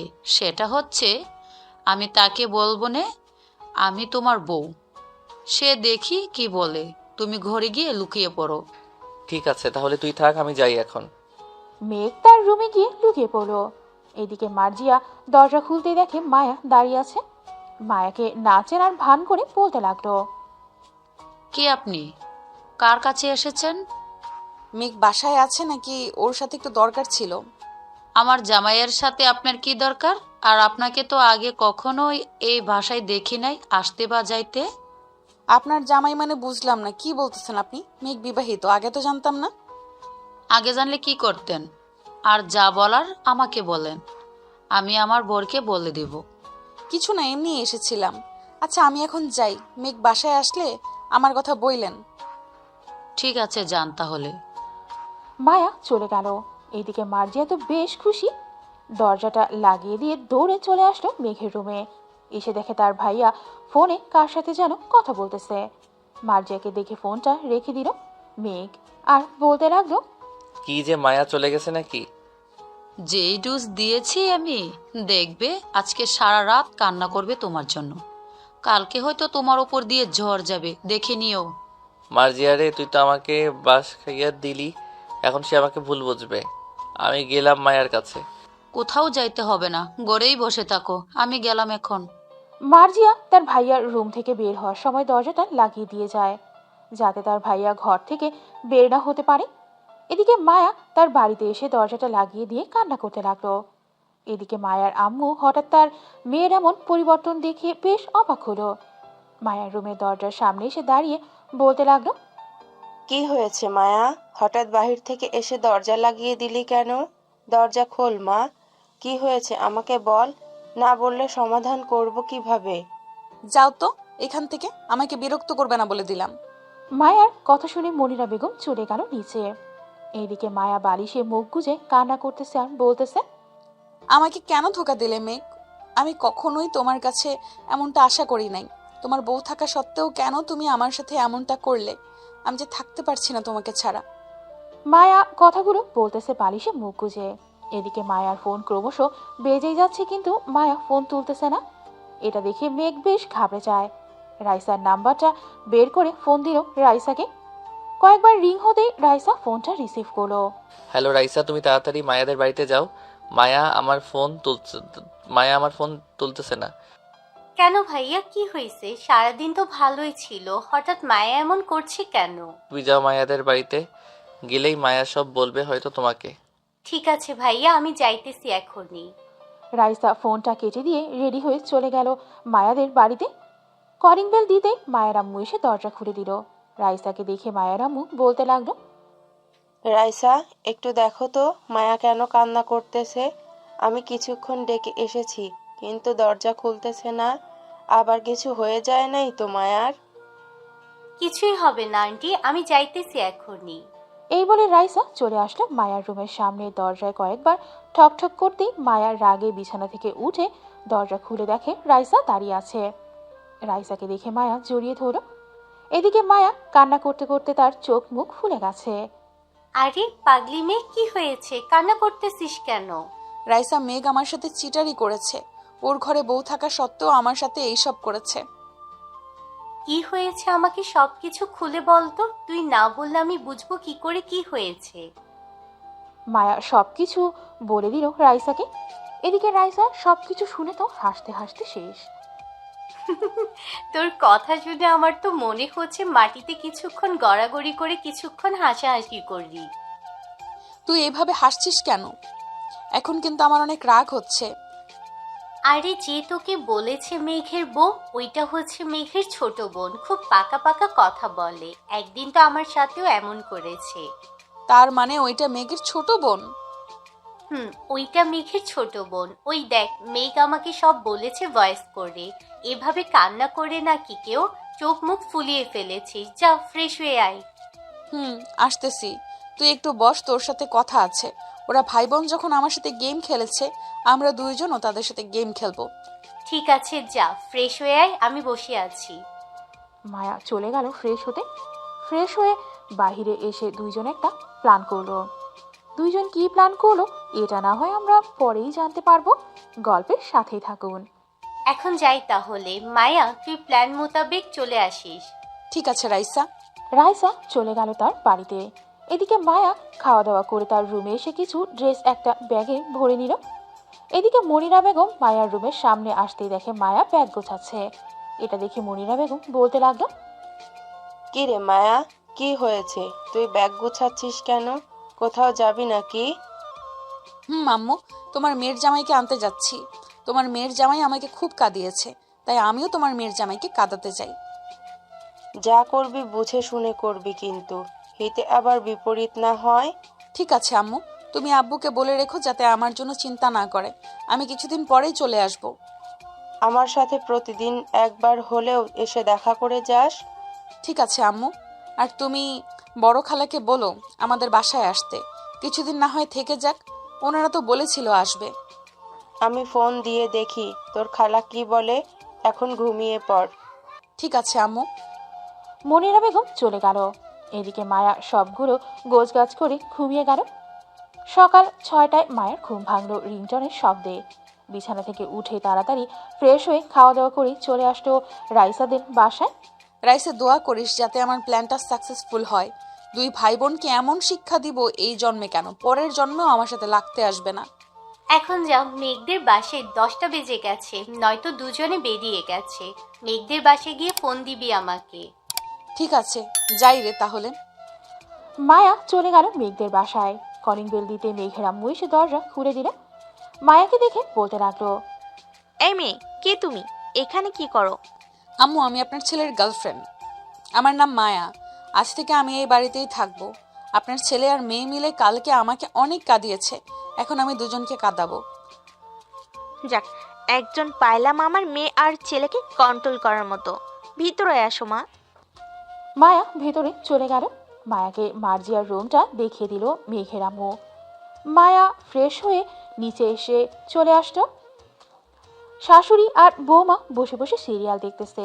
এইদিকে মেঘ কলেজে অপেক্ষা করতেছে মায়ের জন্য। বেলা 11টা বেজে গেছে, কিন্তু মায়া এখনো আসতেছে না দেখে মেঘ রাইসাকে বলতে লাগলো, রাইসা, আজকে মায়া আসলো না যে, বাসায় কোনো সমস্যা হয়েছে নাকি? না তো, বাসায় তো সবকিছু ঠিকঠাকই আছে। মায়ের জ্বর এসেছে, তাই হয়তো আসে নাই। চিন্তা করবেন না, কালকে হয়তো আসবে। জ্বর এসেছে বলে ফোনেরও কি জ্বর আসবে? ফোনটা বন্ধ করে রাখছে নাকি আমার সাথে কথা বলবে না তোমার বান্ধবী? আমি তো জানি না তো কথা বলবে না কি কথা বলবে না। কালকে ওদের বাড়ি থেকে আসার পর আর যোগাযোগ হয়নি আমাদের। ও আচ্ছা, তোমরা ক্লাস করো, আমি বাড়িতে চলে যাচ্ছি। কোনো কিছুই ভালো লাগতেছে না। আচ্ছা ভাইয়া, আপনি যান। যদি মায়ের সাথে কথা হয় তাহলে আমি আপনাকে জানিয়ে দিব। ঠিক আছে। এই বলে মেঘ তার বাইকটা নিয়ে বাসার দিকে রওনা দিল। এদিকে রাইসা মায়ার নতুন সিমে ফোন দিতেই মায়া রিসিভ করলো। রাইসা, বল কি হয়েছে? আমাদের প্ল্যান ঠিকঠাক মতো চলতেছে। মেঘ তোর কথা চিন্তা করতে করতে বেচারা পাগল হয়ে বাসার দিকে যাইতেছে। ঠিক আছে, এখন রাখলাম, আমি আমার কাজ করে গিয়ে। তাড়াতাড়ি যা। মায়া ফোনটা কেটে দিয়ে চলে আসলো মার্জিয়ার রুমে। ব্যাগ থেকে একটা বোরখা আর হিজাব বের করে পরে নিল। মুখটা হিজাব দিয়ে এমনভাবে বেঁধেছে যাতে তাকে কেউ চিনতে না পারে এবং মুখ দেখা না যায়। সবকিছু পরে চলে আসলো নিচে। হাসনা বেগম মায়ার এমন কাণ্ড দেখে বলতে লাগলো, কি ব্যাপার মায়া, তুমি এই সময় বোরকা পরছো কেন আর মুখও ঢেকে রেখেছো? আপনার ছেলে আসতেছে, আর আমি যে এই বাড়িতে এসেছি কাউকে বলবেন না। দুইজনকে এমন টাইট দিব যাতে আর কোনো দিন কারোর সাথে বেয়াদপি না করে। ওই দেখো, মেঘের নাম নিতে না নিতেই কলিং বেল বেজে উঠেছে। যাও গিয়ে দরজা খুলে দেখো মেঘ এসেছে কিনা, নাকি অন্য কেউ। মাম্মু, যাচ্ছি। মায়া দরজা খুলতে মেঘকে দেখতে পেল, কিন্তু মেঘের খেয়াল নেই কোনো দিকে। সোজা সিঁড়ি বেয়ে চলে গেল তার নিজের রুমে। মায়া বুঝতে পেরেছে যে তাকে না দেখতে পেয়ে মেঘের এমন অবস্থা হয়েছে, তাই মায়াও দরজা লাগিয়ে দিয়ে মেঘের পিছু পিছু চলে আসলো তার রুমে। মেঘ বিছানায় শুয়ে ফোনের গ্যালারিতে থাকা মায়ার একটা ছবি বের করে দেখতে লাগলো। এদিকে মায়া মেঘের হাত থেকে ফোনটা সপাট করে নিয়ে নিল আর বলতে লাগলো, আজ থেকে এই বাড়িতে কেউ ফোন চালাতে পারবে না, তাই আপনিও ফোন চালাতে পারবেন না। এই মেয়ে, তুমি কে? আর আমার রুমে অনুমতি ছাড়া ঢুকেছো, আবার আমার ফোনও নিয়ে নিছো। তোমাকে তো আগে কখনোই এই বাসায় দেখি নাই। দেখবেন কোথায় থেকে? আমি তো আজকে এই বাড়িতে এসেছি। এই বাড়ি পুরোটাই এখন আমার, তাই আমি যা বলবো তাই তাই করতে হবে আপনাকে। এই মেয়ে, কি আবল তাবল বলতেছো? আমাদের বাড়িতে এসে আবার তুমি দাবি করতেছো এটা তোমার বাড়ি। আম্মু আম্মু দেখে যাও তো একটু। হাসনা বেগম তাড়াতাড়ি করে চলে আসলো মেঘের রুমে। এসে দেখে মেঘের ফোন মায়ার হাতে। এটা দেখে মেঘকে বলতে লাগলো, কি হয়েছে? এইভাবে শাড়ির মতো চেঁচামেচি করতেছিস কেন? এই মেয়েটাকে আর আমার রুমে ঢোকার সাহস পেল কোথায় থেকে? এই মেয়ে হচ্ছে আজ থেকে এই বাড়ির মালিক। তোর আব্বুর ব্যবসায় লস খেয়েছে, তাই এই বাড়িটা বিক্রি করে দিয়েছে এই মেয়ের কাছে। এখন এই মেয়ে যা বলবে আমাদের তাই শুনতে হবে। কি বলতেছো আম্মু এসব? উনি ঠিকই বলতেছে, এখন থেকে আমি যা যা বলবো তাই তাই করতে হবে। আন্টি আপনি নিচে যান, আমি ওনাকে দেখতেছি। ঠিক আছে, আমি যাচ্ছি। আর মেয়েটার সাথে বেয়াদবি করিস না। বেয়াদবি করলে কিন্তু মেয়েটা পরে আমাদেরকে এই বাড়ি থেকে বের করে দিবে। এই বলে হাসনা বেগম চলে গেল নিচে। এদিকে মায়া মেঘের রুমে থেকে একটা লাঠি নিয়ে মেঘকে উদ্দেশ্য করে বলতে লাগলো, এই ছেলে তোর প্যান্ট খোল। ছি ছি, আপনি তো অনেক বাজে মেয়ে। আপনি এই বাড়িটা কিনেছেন বলে আমাকে যা খুশি বলবেন আমি তাই করব, এটা কিন্তু না।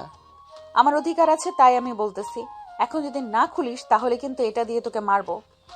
মেঘ আর কোনো উপায় না পেয়ে দরজাটা বন্ধ করে তার খুলে ফেললো। মায়া তো হাঁ করে তাকিয়ে আছে মেঘের দিকে।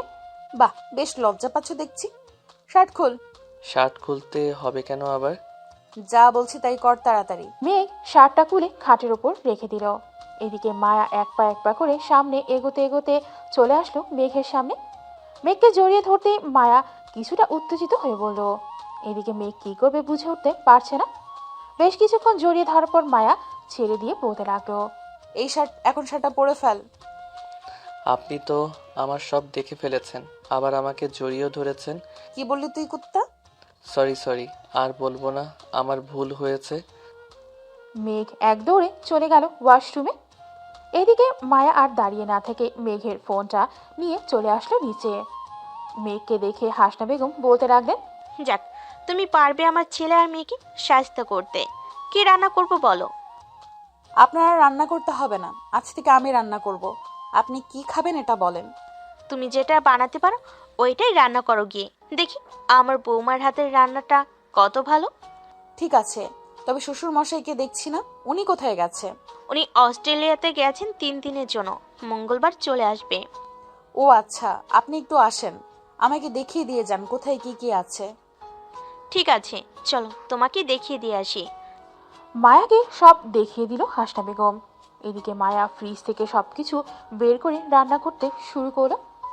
দুপুর 2টা বাজতেই কলিং বেল বেজে উঠল। মায়া গিয়ে দরজা খুলতেই দেখতে পেল মার্জিয়া দাঁড়িয়ে আছে।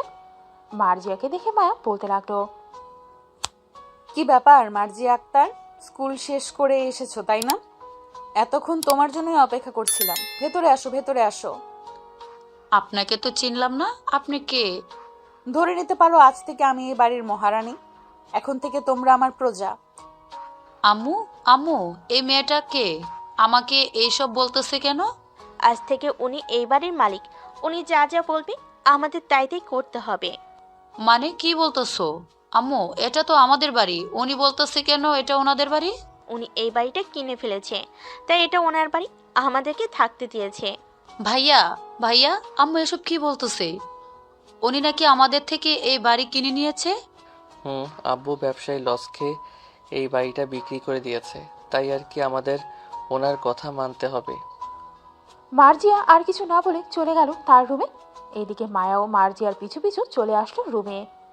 মায়াকে দেখে মার্জিয়া বলতে লাগলো, আপনি আবার এই রুমে এসেছেন কেন? এটা আমার রুম। আজ থেকে এটা আমার রুম, তুমি পাশের রুমে চলে যাও।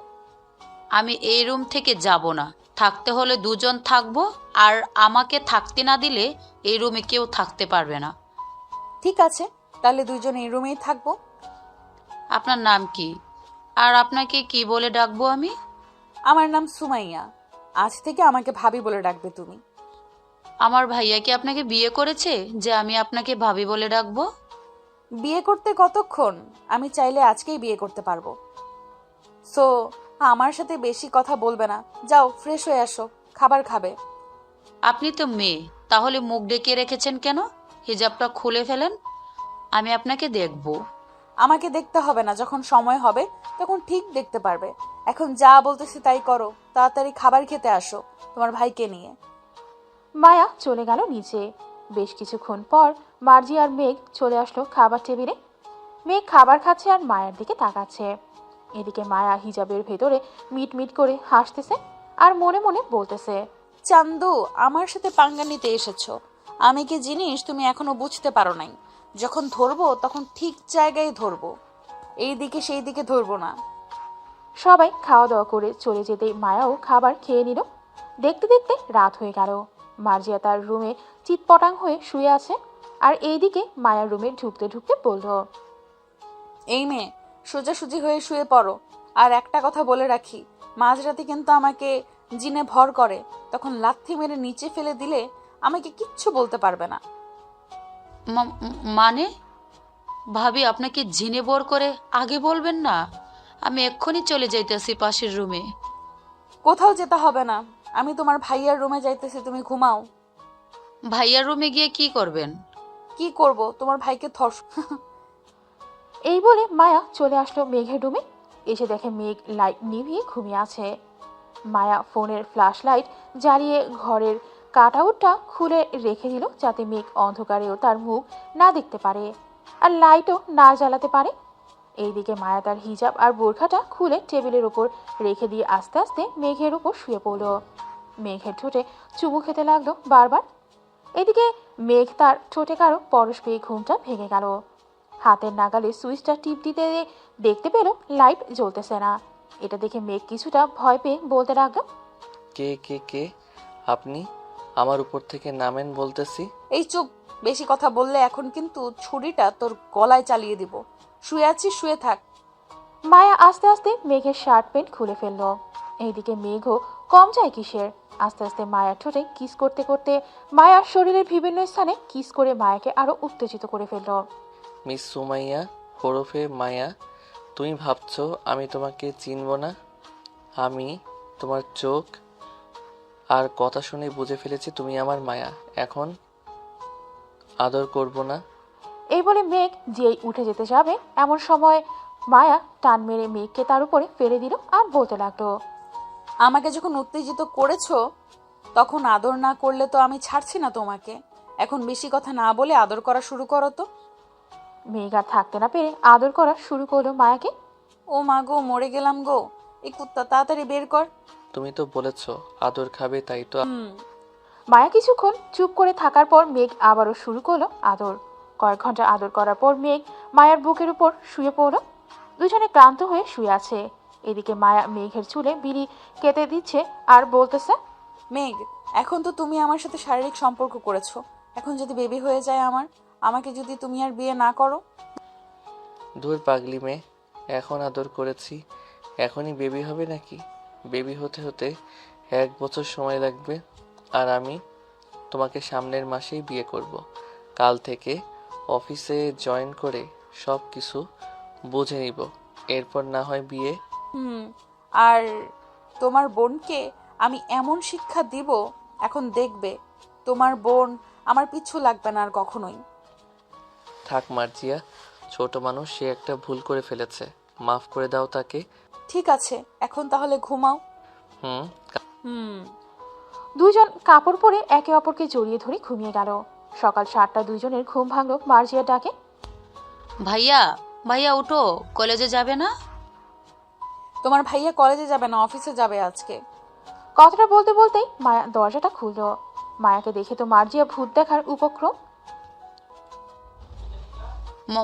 মায়া ভাবি, আপনি এইখানে? কেন, এইখানে কি অন্য কারোর থাকার কথা ছিল? না, তা থাকবে কেন, কিন্তু আপনি এত সকালে এইখানে আসলেন কি করে? আমি কালকে এসেছি, বোরকা পরা মেয়েটাই আমি। যাও এখন রেডি হয়ে আসো, তোমার ভাইয়া একটু ঘুমাক।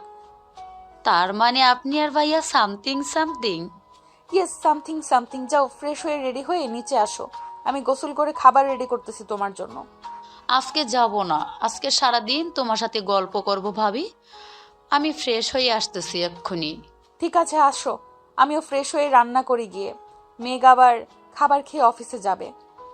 মার্জিয়া চলে গেল তার রুমে। এইদিকে মায়াও ফ্রেশ হয়ে চলে আসলো নিচে। এসে দেখে তার শাশুড়ি মা রান্না করতেছে। মায়া রান্নাঘরে গিয়ে বলতে লাগলো, আম্মু, আপনি রান্না করতে গেলেন কেন? আমি নিজেই তো রান্না করতে পারতাম। তা তো পারতে, তুমি উঠছো না দেখে আমি নিজেই রান্না বসিয়ে দিয়েছি। তা তুমি কলেজে যাবে না আজকে? না, আজকে আমি, মার্জি আর মেঘ আপনাদের অফিসে যাব, ঘুরে ঘুরে দেখে আসবো সবকিছু। ঠিক আছে, তাহলে রেডি হয়ে আসো, আমারও রান্না করা শেষ। আমি না হয় খাবারগুলো টেবিলে রেখে দিতেছি। আমার কাছে দেন, আমি রেখে আসতেছি। মায়া সব খাবারগুলো টেবিলে রেখে রুমে চলে গেল। গিয়ে দেখে মেঘ এখনো ঘুমাচ্ছে। এটা দেখে মায়া আস্তে আস্তে মেঘের পাশে বসে তার ঠোঁটজোড়া মেঘের ঠোঁটের সাথে লাগিয়ে দিয়ে দিল। এদিকে মায়ার ঠোঁটের স্পর্শ পেয়ে মেঘ মায়ার ঠোঁটে একটু জোরে কামড় বসিয়ে দিতে মায়া মেঘের ঠোঁটজোড়া ছেড়ে দিয়ে মেঘের বুকে কিল ঘুষি মারতে লাগলো। এই কুত্তা, আমি বুঝি ব্যথা পাই না? তুই প্রত্যেকবার এমন করিস। রাতেও কত জায়গায় কামড় দিয়েছিস। তোমার ঠোঁট জোড়া যখন আমার দখলে থাকে তখন কি করতে মন চায় জানি না। তোমার ঠোঁট অনেক মিষ্টি লাগে আমার কাছে। তাই বলে কামড় দিবি কুত্তা? যা, তোর সাথে আর কথাই বলবো না। মেঘ মায়ার 2 রানের ওপর মাথা রেখে বলতে লাগলো, আমার পাগলিটা বুঝি রাগ করেছে। সরি, আমি বুঝতে পারি নাই। রেডি হয়ে নাও, তোমাকে নিয়ে আমাদের অফিসে যাব। মার্জিয়া ও যাবে আমাদের সাথে। ঠিক আছে, তুমি রেডি হও, আমি ফ্রেশ হয়ে আসিতেছি। মেঘ চলে গেল ওয়াশরুমে। ফ্রেশ হয়ে রেডি হয়ে সবাই চলে আসলো নিচে, খাওয়া দাওয়া করতেছে। এমন সময় কলিং বেল বেজে উঠল। আম্মু, আপনারা খাবার খান, আমি দেখে আসতেছি কে এসেছে। মায়া দরজা খুলতেই দেখতে পেল একটা ভদ্রলোক দাঁড়িয়ে আছে, হাতে একটা বড় ব্রিফকেস। কে আপনি?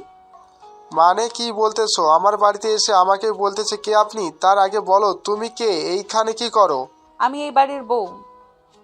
ভাবি, এটা আমার আব্বু। মার্জিয়ার মুখে এটা শুনে মায়া জিভে কামড় বসিয়ে দিয়ে বলতে লাগলো, সরি শ্বশুর আব্বা, আমি বুঝতে পারি নাই। মেঘ, তুই যে বিয়ে করেছিস আমাকে একবার বলার প্রয়োজন মনে করলি না? আমি 2 দিন বাড়িতে নেই আর এইখানে তারা আনন্দ করতেছিস। আব্বু, আমরা এখনো বিয়ে করি নাই। আপনি এসেছেন এখন 2 পরিবার কথা বলে আমাদের বিয়ে না হয় ঠিক করবেন। তার আগে মেঘ আপনার ব্যবসা বাণিজ্য একটু সামলে নেক। মেঘ, আজকে একটু অফিসে থেকে ঘুরে আসিস তো, ম্যানেজার তোকে সব কিছু বুঝিয়ে দিবে। আমি কয়েকদিন রেস্ট করি, শরীরটা ভালো যাচ্ছে না রে দিন দিন।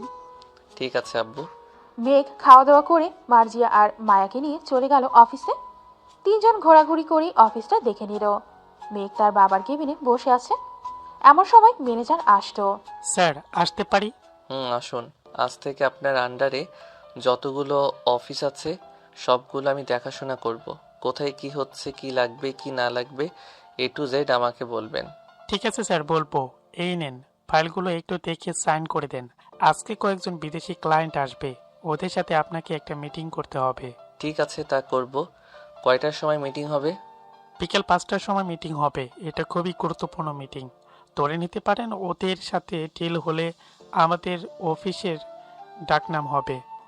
ওদের সাথে আমরা 10 বছরে একটা ডিল করতে পারবো। ঠিক আছে, আমি 5টার আগেই এইখানে থাকবো। যা যা দরকার সব কিছু রেখে দিয়েন। ঠিক আছে স্যার, আরেকটা কথা, মার্জিয়া ম্যামের সাথে আরেকটা মেয়েকে দেখলাম, ওনাকে তো চিনলাম না। উনি আমার ওয়াইফ, তবে এখনো আমাদের বিয়ে হয় নাই। কিছুদিনের মধ্যে বিয়ে হয়ে যাবে।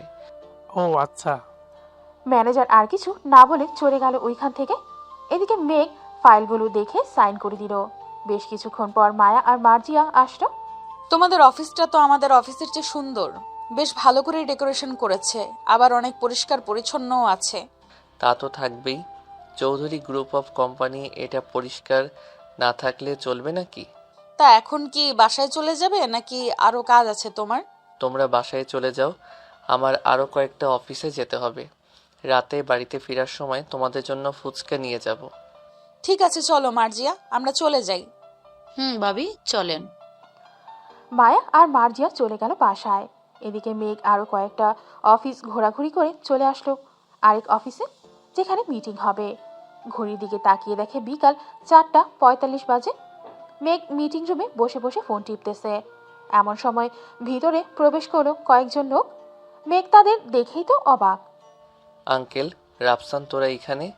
আমারও তো সেম প্রশ্ন, তুই এখানে কি করিস? এটা আমাদের অফিস, আমি থাকবো না তো কে থাকবে? ও আচ্ছা, তাহলে তো ভালোই হলো। আব্বু আর কথা বলতে হবে না, কিছু দেখতেও হবে না। তুমি এই প্রজেক্টে সাইন করে দাও। ঠিক আছে, আমি সাইন করে দিতেছি। তবে মিস্টার চৌধুরীর সাথে দেখা করার দরকার ছিল। আমার মেয়েকে ওনার ছেলের বউ করার প্রস্তাব দিতাম। আঙ্কেল, আমার বউ আছে, আপনি প্রস্তাব দিলে কিছুই হবে না। ও আচ্ছা, তাহলে আর প্রস্তাব দিয়ে কি করব? তোমার আব্বুর সাথে দেখা করাবে না আমাকে? চলেন। ম্যানেজার আঙ্কেল, উনি প্রজেক্টে সাইন করে দিয়েছে। সবার আগে ওনার প্রজেক্টের কাজ শুরু করেন। জি স্যার, ওনার প্রজেক্টের জন্য আমি সকল মেশিন খালি রেখেছি। এখনই স্টার্ট করে দিতেছি ওনার প্রজেক্টের কাজ। তাই করেন। মেঘ রাফসান আর তার আব্বুকে নিয়ে চলে আসলো বাসায়। কলিং বেল দিতে মার্জি এসে দরজা খুলে দিল। এদিকে হাসিব চৌধুরী বসে আছে সোফায়। রাফসান এবং তার আব্বুকে দেখে চমকে গেল আর বলতে লাগলো, কি রে সজীব, তুই এইখানে, তাও আবার এত বছর পর? রে বন্ধু, আমি একটা প্রজেক্টের কাজ দেখতে এসেছিলাম, পরে দেখি তোর কোম্পানিতে আমার প্রজেক্ট এর কাজ হবে, তাই বেশি কিছু না ভেবে সাইন করে দিয়ে তোকে দেখতে আসলাম। তা ভাবি কোথায়? ভালো, আসেন আপনারা। আলহামদুলিল্লাহ ভালো আছি। ভাবি আপনি কেমন আছেন? আমিও আলহামদুলিল্লাহ ভালো আছি। মায়া, অন্যদের জন্য চা বানিয়ে আনো। জি আম্মু, আনতেছি। তা তোর মেয়ে তো দেখি বেশ বড় হয়ে গেছে, বিয়ে শাদী কি দিবি না কি? দিব তো, হাত পায়ে তো লম্বা হয়ে গেছে, কিন্তু বয়স তো এখনো কম, আর পড়াশোনা করতেছে, আর কয়েকদিন বছর যাক, এরপর না হয় বিয়ে দিব। কিছু মনে না করলে তোর মেয়েকে আমার ছেলের সাথে বিয়ে দিবি? আমিও মার্জিয়ার মতো একটা মেয়ে খুঁজছিলাম। আঙ্কেল, আমার বোনের যদি আগে পছন্দ থেকে থাকে তাহলে আমরা তার সাথেই বিয়ে দিব, আর যদি না থাকে, আমাদের কথায় রাজি হয়, তাহলে আমরা দিতে পারবো। তা তো অবশ্যই। মার্জিয়া, কাউকে পছন্দ করিস নাকি? পছন্দ করে থাকলে বল। না ভাইয়া, আমার কাউকে পছন্দ নেই। আপনারা যার সাথে বিয়ে দিবেন আমি সেইখানেই খুশি থাকবো। ঠিক আছে, রুমে যা তুই। মায়া সবাইকে চা বানিয়ে দিল। এদিকে সবাই কথা বলতেছে। রাতে খাওয়া দাওয়া শেষ করে রাফসানকে একটা রুম দেখিয়ে দিল। মায়া, তোমার আব্বু আম্মুকে খবর দাও, বলো কালকে আসার জন্য। আমি আম্মু আব্বুকে বলেছি, ওনারা কালকে আসবে বলেছে। তাহলে তো ভালোই হলো, আমাদের বিয়ের ডেটটা ঠিক করে ফেলবে। এই আজকে প্লিজ কিছু করো না, আমার শরীরটা অনেক খারাপ। ঠিক আছে। আচ্ছা, আমাদের কয়টা বেবি হবে? একটা নাকি দুইটা? আমাদের 2টা বেবি হবে, ডুয়েট বেবি হবে তোমার। একজনের নাম রাখবো মরিয়ম, আরেকজনের নাম রাখবো মাহিম। তুমি এত কনফিডেন্স নিয়ে কিভাবে বলতেছো যে আমাদের 2টা বেবি হবে? জানি না, তবে আমার মন বলতেছে যে 2টা বেবি হবে, তাই আমি তোমাকে বললাম। ও আচ্ছা, এখন ঘুমাও, অনেক রাত হয়েছে তো। মেঘ মায়াকে জড়িয়ে ধরে ঘুমিয়ে গেল। সকাল 6টা।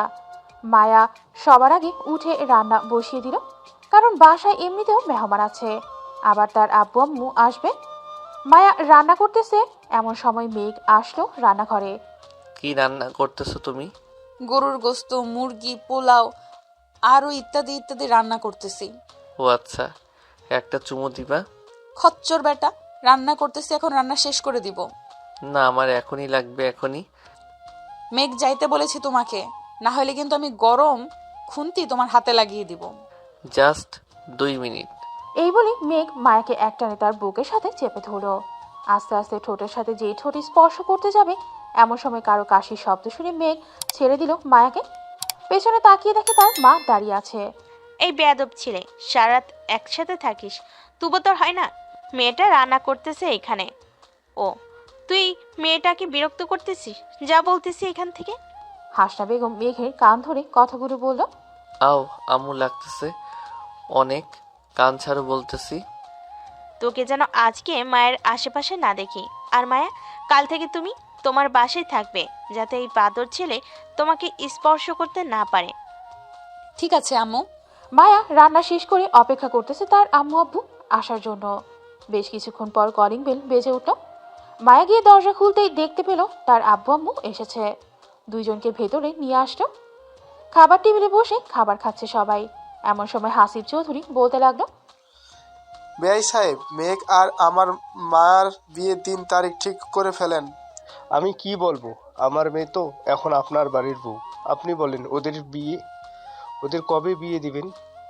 মায়া যেহেতু এই বাড়িতেই থাকে, তাহলে আপনি বলে দেন বিয়ের দিন তারিখ। সামনের সপ্তাহে ওদের বিয়ে হবে, কি বলেন আপনি? ঠিক আছে, সামনের সপ্তাহেই হবে বিয়ে। সবাই খাওয়া দাওয়া করে গল্প করতে লাগলো। এদিকে মেঘ আর মায়া বসে আছে রুমে। মায়া মেঘকে উদ্দেশ্য করে বলতে লাগলো, এই তোমার কি লজ্জা শরম নেই? আম্মুর সামনে তুমি কি করছিলে ওইসব? এখন আম্মু কি ভাববে বলো তো? আম্মু কিছুই ভাববে না, সামনের সপ্তাহে তো আমাদের বিয়ে, আমি একেবারে তোমাকে আমার কাছে পাবো। এই কয়েকদিন আদর করব না? এটা তোমার ইচ্ছা, আদর করবে কি করবে না। আজকে মেয়ে বাড়িতে চলে যাব, কিছু করতে চাইলে এক্ষুনি করতে পারো। মেঘ মায়াকে জড়িয়ে ধরে কিস করতে লাগলো। বিকেল 5টায় মায়াকে নিয়ে তার আব্বু আম্মু চলে গেল বাড়িতে।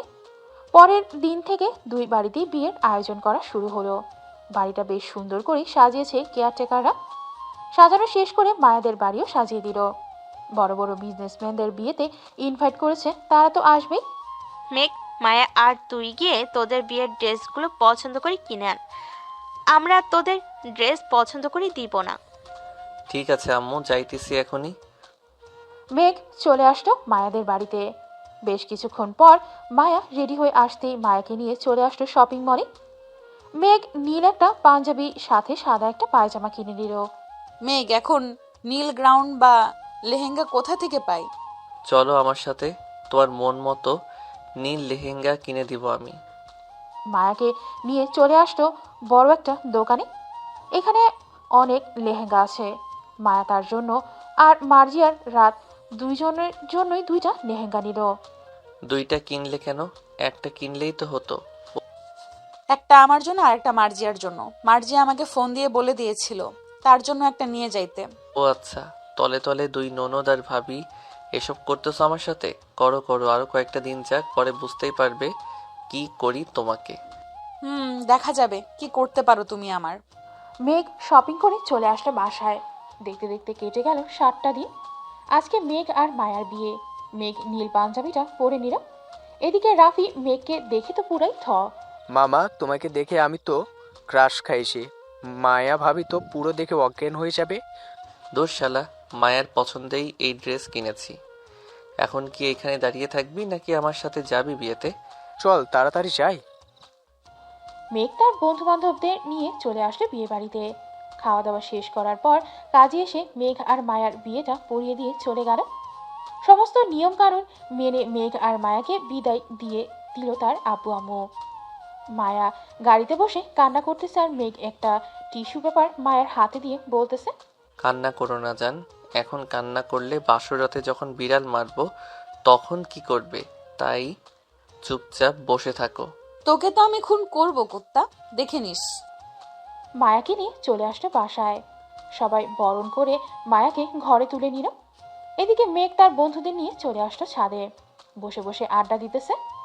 এমন সময় রাইসা হাতে একটা বিয়ারের বোতল নিয়ে এসে মেঘের হাতে তুলে দিয়ে বলল, মেঘ, নামাজ আদায় করে তুই। আর একটু পরে যাব, এখনো 12টা বাজে না। তো কি হয়েছে? ভালোর জন্য বলতেছি, তাড়াতাড়ি যা। আজকে আমার বান্ধবীকে কান্না করাতে হবে কিন্তু তোর। তোর বান্ধবী আগেই কান্না করে দিয়েছে, এখন এটা নিয়ে আমাদের দ্বিতীয় বাসর হবে। যাই এখন। মেঘ চলে গেল বাসর ঘরে। দরজাটা লাগিয়ে দিয়ে খাটের কাছে আসতেই মায়া খাট থেকে নেমে মেঘের পা ধরে সালাম করলো। বেঁচে থাকো মা, বেঁচে থাকো। কি বললি কুত্তা? আমি তোর কোন জন্মের মা লাগি? হ্যাঁ, সরি সরি, আমার ভুল হয়ে গেছে। চলো এখন নামাজ আদায় করে নেই। চলো। নামাজ আদায় করে মেঘ আর মেঘলা খাটে বসে আছে। মেঘ খাটের নিচ থেকে বিয়ারের বোতলটা বের করতেই মায়া তো অবাক। এটা তুমি কোথায় পেয়েছো? রাইসা দিয়েছে, এইগুলো খেয়ে তোমার উপর অত্যাচার করতে বলেছে। ও আচ্ছা, তো বসে আছো কেন? খাওয়া শুরু করো। মেঘ আর মায়া দুজনে বিয়ারের বোতল মুখে পুরে নিল। মেঘ মায়া ঠোঁটের দিকে ক্রমশ এগিয়ে যাচ্ছে। এদিকে মায়াও এগিয়ে আসতেছে। এই যে পাঠক পাঠিকারা, তোমরা আর কি দেখতেছো? এখন আমাকে 2টা বেবি আনার তো সুযোগ দিবে। এখন না হয় আমাকে আর মেঘলাকে একা ছেড়ে দাও। আজকের গল্পটা এই পর্যন্ত। আবারও দেখা হচ্ছে নতুন কোনো গল্পে। ততক্ষণ সবাই ভালো থাকবেন, সুস্থ থাকবেন। ধন্যবাদ।